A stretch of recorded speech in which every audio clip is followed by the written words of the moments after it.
Hey everybody, Hugh Brownstone for Three Blind Men and an Elephant. And I'm really excited today to introduce Les Zellan, chairman of Cooke Optics. Good morning, Les. Morning, how are you?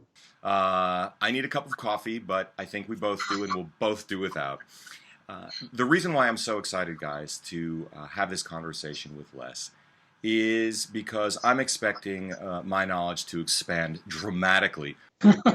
While many of us have heard Cooke and even know that it's spelled with an E at the end, and some of us have heard that Cooke is now offering an uncoated front element to give a more vintage look. It's everything in between where the real meat is. So Les, if we could, can you start and take us through how Cooke came to be, what it's known for, its history?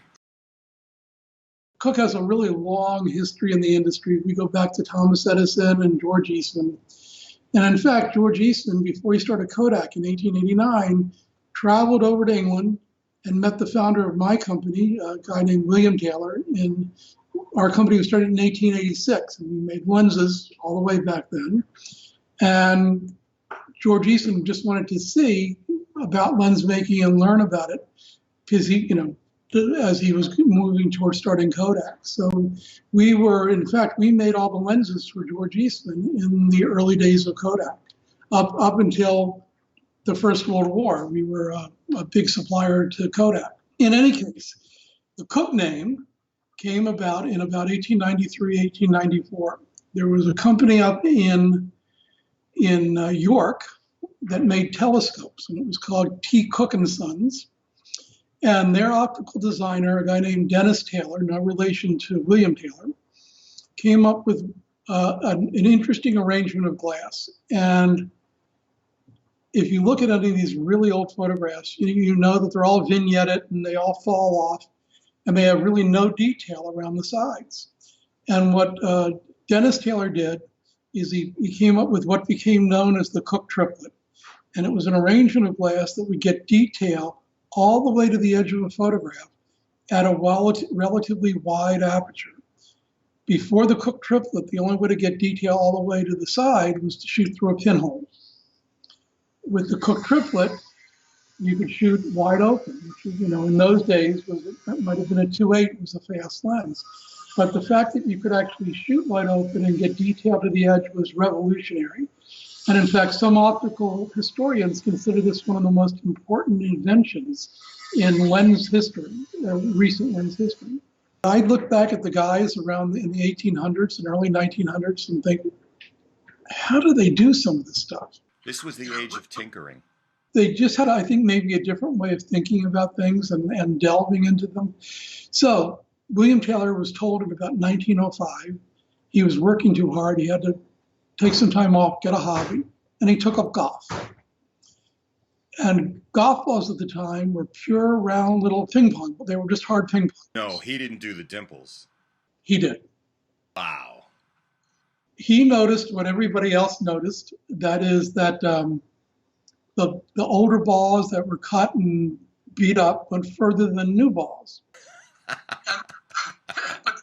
But that's where everybody stopped thinking. William Taylor, being one of these creative engineers, thought about that, and he invented the dimpled golf ball. And in fact, his wife is the one that came up with the word dimpled, and he then sold that patent off to Dunlop.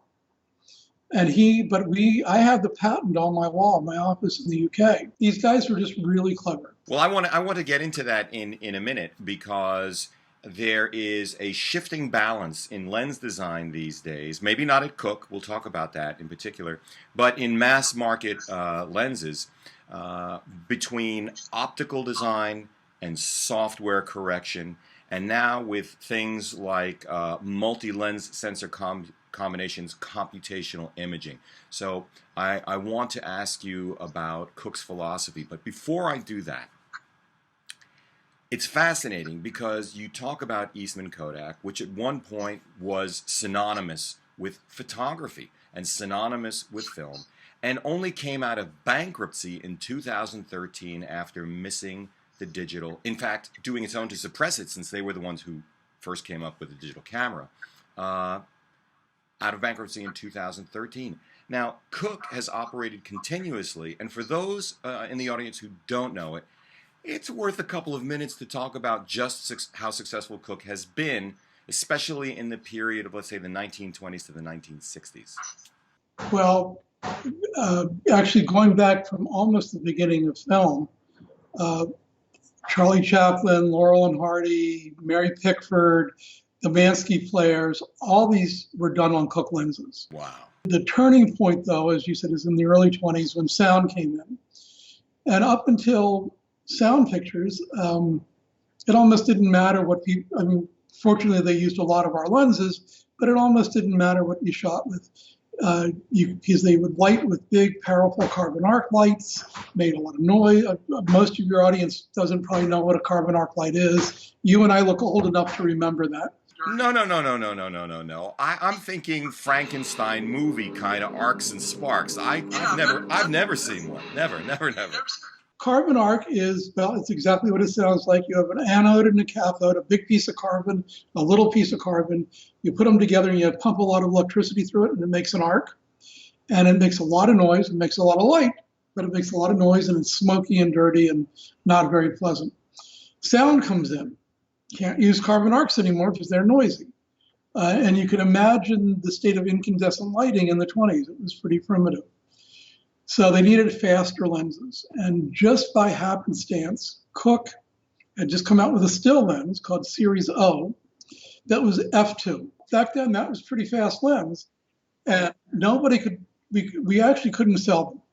Because why would somebody for their still camera buy an f2 lens when the f3.5, was doing perfectly well, and it's another $5 or $10, which back then was real money. So they didn't take off.